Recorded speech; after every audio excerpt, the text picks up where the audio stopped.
Sanibonani momusha la ekhaya siyakwamukela hlala nathi usokozele wonke amaphupho esibe siwafunda ungabuza kwi-comment kanti-ke ikhona nencwadi yamaphupho iba u-500 sikuposela ngophep phuthuma subscribe ku-YouTube sichaza amaphupho usifollow yonke indawo sinalo i-page ku-Facebook sichaza amaphupho.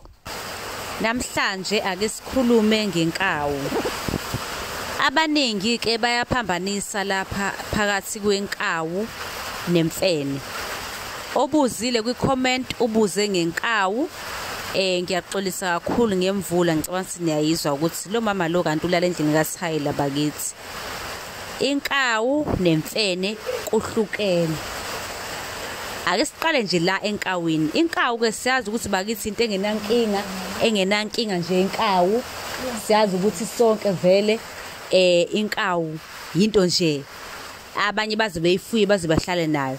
Kanti imfene into nje ongekuyifuye ngeke uvele ufuye imfene nje uhlale nayo angithi sena ngeke ufuye imfene uhlale nayo. So ingakho ke iphupho lemfene nenkawu lingafani. Imfene kuzoba into nje nawe nje esabisayo. Ukuphupha imfene kusho inhlahla ezayo. Kungenzeka ukuthi kunokuthilo okubuhlozo kufeza kunenhlahla enhle ezofezeka ezovela. Inkawu leyo inhlahla kusuke kuyinkawu ebese kuthi imfene niyazi imfene esikhathini esiningi ijwayele ukufaniswa nabathakathi lokho kusuke kubika ukuthi ke uhlaselwa abathakathi sukuma.